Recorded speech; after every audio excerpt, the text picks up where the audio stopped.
Pemanasan. Kita memasuki arc selanjutnya, yaitu kembali ke Istana Iblis untuk membuat Holy Water of Life demi kesembuhan Ibu Jinwoo. Lantas, musuh apa saja yang menanti Jinwoo? Sebelum saya lanjut, jangan lupa like, komen, dan subscribe ya. Oh iya, siapa tahu ada yang ingin berdonasi? Silakan klik link Saweria yang ada di deskripsi ya. Diawali dari Jinwoo yang memiliki sebuah firasat, mungkin akan ada seseorang yang mendekati adiknya ketika ia pergi, sehingga ia mengeluarkan Shadow Komandan High Orc yang setara dengan Hunter Rank A. Jinwoo pun bertanya, seharusnya pengawal Tusk ada 4, namun kenapa hanya mereka bertiga yang muncul?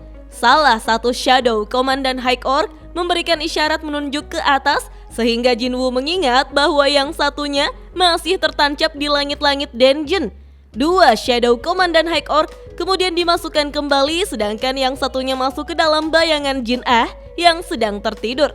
Jinwoo pun berpikir untuk melindungi semua orang yang berada di lingkungan tempat tinggalnya. Dari atas apartemen ia pun mengeluarkan prajurit bayangan untuk menjadi penjaga dan menyuruh pasukannya agar berhati-hati jangan sampai ada orang lain yang mengetahuinya, serta mulai dari sekarang mereka pun diperintahkan untuk berpatroli. Jinwoo merasa meskipun ada pembunuh yang datang, jika kekuatan mereka tidak lebih dari Hunter Rank A, maka seharusnya tidak akan bisa mengalahkan prajurit bayangannya. Dengan ini akan membantu dunia berjalan sedikit lebih aman. Keesokan harinya, Jinwoo diantar oleh Jinho sambil mengobrolkan bahwa untuk sementara Jinho harus tinggal di hotel sampai Jinwoo membuka kantornya sendiri. Jinwoo masih penasaran dengan alasan dari Jinho yang menolak posisi Guildmaster Yujin dan malah datang kepadanya untuk menjadi wakilnya. Sehingga Jinwoo memutuskan untuk serius dan tidak akan mempermainkan Jinho yang telah mengambil keputusan untuk ikut bersamanya. Jinho yang sedang menyetir kemudian menanyakan urusan Jinwoo yang ingin pergi ke World Tower pagi-pagi begini. Setelah sampai, Jinwoo pun bergegas turun menuju World Tower sambil tersenyum dan tidak sempat menjawab pertanyaan Jinho. Jinwoo pun membuka dungeon Istana Iblis, lalu sangat percaya diri mampu untuk menyelesaikannya walaupun tingkat kesulitan saat ini akan meningkat. Karena ia telah membawa persiapan, yaitu perlengkapan berupa item baru yang mampu menahan panasnya api, berupa sebuah jubah angin dan cincin jiwa tanpa nama, dengan atribut air yang sudah ia beli dari lelang Hunter. Setelah memakai semua itemnya, Jinwoo pun mendapatkan normal quest, yaitu mengumpulkan jiwa iblis bagian kedua. Raja Iblis Baran berada di lantai teratas dari Kastil Iblis. Bunuh Baran dan ambil jiwanya untuk syarat penyelesaian quest, kalahkan Raja Iblis. Hadiah yang diterima jika sudah mengalahkan Raja Baran yaitu Runestone kualitas tertinggi, bonus status 30, dan hadiah tersembunyi. Jinwoo pun merasa jika hadiah kali ini jauh lebih bagus dari sebelumnya, yaitu Runestone kualitas tertinggi, pertukaran bayangan. Runestone yang akan memberikannya sebuah spesifik job skill. Sebelumnya, Jinwoo telah memiliki kemampuan lepas bayangan dan simpan bayangan. Yang terbaru adalah kekuasaan Monarch. Spesifik job yang ia dapatkan ini memiliki efek yang luar biasa, sehingga ia sangat menantikan skill barunya. Jinwoo kemudian menuju portal, tepatnya ke lantai 76. Di lantai 76, Jinwoo mengeluarkan Tusk dengan rank Elite Knight yang sangat cocok dengan kondisi di Istana Iblis. Karena Tusk merupakan tipe sorcerer elemen api, Tusk yang dikepung oleh monster raksasa, kemudian menggunakan skillnya sambil memegang orb yang Jinwoo berikan, membuat kekuatan sihir Tusk meningkat 100%. Tusk pun menjadi raksasa kemudian mengeluarkan sihir pamungkasnya, yaitu Hymn of the Blazing Fire. Semburan api yang dahsyat dengan mudah menghancurkan seluruh monster serta bangunan di sekitarnya. Dalam sekejap, Jinwoo pun mendapatkan banyak EXP. Jinwoo berlindung dari api menggunakan jubah anginnya dan mengakui kekuatan sihir Tusk yang luar biasa meskipun ia memakai Orb of Rise. Seharusnya kemampuan Tusk berkurang setelah menjadi bayangan, sehingga ia menyimpulkan bahwa kekuatan dari Orb of Rise akan berubah tergantung dari penggunanya. Jinwoo pun mempercayakan urusan untuk melawan monster di Istana Iblis kepada Tusk untuk saat ini.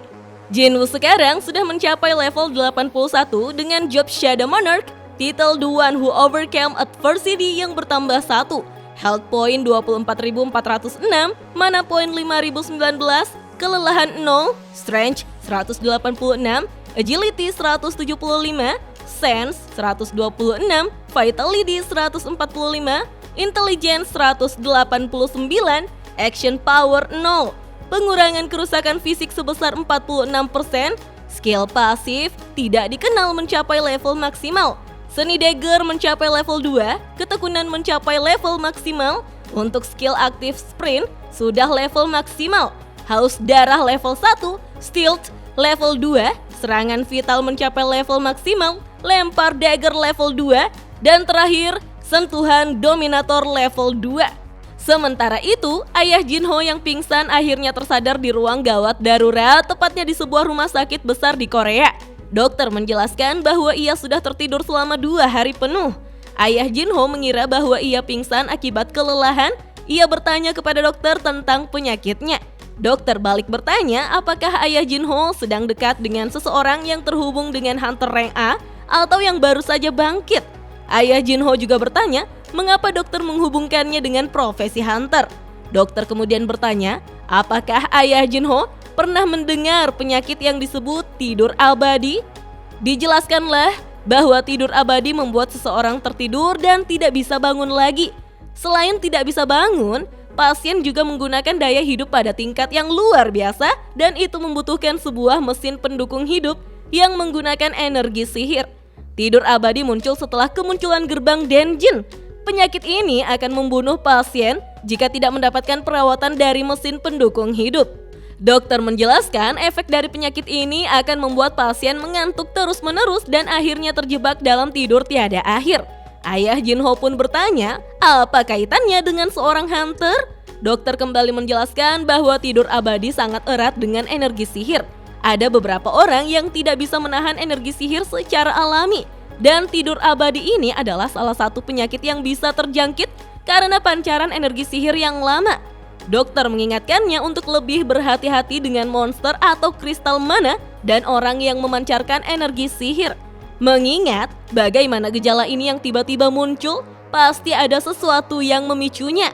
Dokter menanyakan sekali lagi apakah ada seseorang di keluarganya yang berprofesi sebagai hunter. Ayah Jinho pun mengingat anaknya Jinho yang mendapatkan pancaran energi sihir dalam waktu yang lama. Seiring berjalannya waktu, penggunaan energi sihir terus meningkat dan orang yang memancarkan energi sihir pastinya akan meningkat juga. Ayah Jinho pun mulai menyadari bahwa saat ini ia sudah jauh tertinggal sehingga ia memutuskan untuk berjuang melawan penyakitnya. Sementara itu di suatu pulau di Jepang, seekor semut telah berhasil mencapai daratan dengan selamat.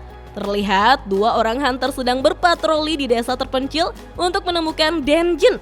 Karena nyawa penduduk desa akan terancam. Mereka berdua bertugas menemukan gerbang Denjin menggunakan sensor energi sihir, lalu mengirimkan permintaan bantuan pada hunter di luar pulau yang akan datang setelah 3 hari. Jadi, mereka bertanggung jawab untuk menemukan gerbang kurang dari 3 hari. Karena hunter yang ada di pulau terpencil ini hanya mereka berdua dengan peringkat rank D dan E. Tiba-tiba mereka dikejutkan dengan kemunculan sesosok makhluk yang berjalan ke arah mereka. Ternyata dia adalah monster semut merah. Kembali di Istana Iblis, Jinwoo masih berjuang untuk bisa menyelesaikan quest. Saat ini Jinwoo memiliki tambahan jumlah pasukan bayangan yang bisa diekstrak dan disimpan setelah menaikkan status intelijensinya. Untuk bayangan yang bisa diekstrak berjumlah sebesar 127/820. Untuk bayangan yang bisa disimpan 127/155. Jinwoo menyayangkan karena tidak bisa mengekstrak bayangan iblis. Jika saja bisa, maka ia akan mampu membuat pasukan yang sangat banyak sekali. Jinwoo lalu memutuskan untuk mengerahkan sebagian pasukan dalam satu grup besar dan mengatur mereka agar bisa lebih efisien untuk farming. Kemudian ia membagi pasukan bayangannya ke dalam beberapa tim yang berjumlah 6 tim, yaitu tim Tusk, tim Igris, tim Iron, tim Tank, tim High Orc A, dan tim High Orc B. Jinwoo menyebut jika ia mempunyai 2 perintah untuk pasukan bayangannya. Pertama, berpencar sesuai grup dan habisi musuh di depan mereka. Kedua, untuk memberikan informasi kepada Jinwoo secepatnya jika mereka menemukan kunci masuk untuk naik ke lantai selanjutnya. Ketika Jinwoo menyuruh mereka untuk berpencar, seketika para pasukan langsung menghilang dengan cepatnya. Jinwoo akan meninggalkan Drops dan mementingkan kunci masuknya karena prioritas utamanya adalah mencapai lantai tertinggi secepatnya. Tidak lama kemudian, Jinwoo menerima 1500 EXP secara beruntun. Ia merasa bahwa dengan membagi tim justru lebih efisien, sehingga ia tidak perlu lagi berkeliling dan membuang banyak waktu, serta mana yang dimilikinya takkan berkurang banyak selama mereka tidak dikalahkan. Jinwoo memprediksi jika sekarang iblis tingkat tinggi sudah mulai muncul yang membuat pasukan dengan kekuatan biasa akan mendapatkan kesulitan untuk melawannya, sehingga Jinwoo mulai meminum potion secara bertahap untuk memulihkan mananya. Beberapa hari kemudian, Tang sudah mencapai level 24 serta berhasil naik 10 level sejak Jinwoo terakhir melihatnya. Ternyata, bukan hanya Jinwoo yang naik level, namun semua pasukan bayangannya juga ikut naik level. Untuk infantry, bayangan rank normal sudah mencapai level 16. Penyihir bayangan rank elite sudah mencapai level 19. Rupanya hunting dalam tim memang sangat efektif dari yang Jinwoo kira dan masih tersisa 20 lantai lagi. Jinwoo kini telah mencapai lantai 80 lebih cepat dari yang ia kira. Ini sudah lebih dari 2 hari sejak ia memasuki lantai 80, namun sejauh ini ia belum bisa menemukan kunci masuk untuk ke lantai selanjutnya. Jinwoo curiga apakah masih ada musuh yang kuat di suatu tempat. Tiba-tiba mana Jinwoo berkurang dengan cepatnya. Berarti ada musuh yang berhasil menghancurkan pasukan bayangannya. Bahkan kecepatan regenerasi pasukan miliknya masih kalah. Jinwoo tahu musuh pasti membuat pasukannya kewalahan.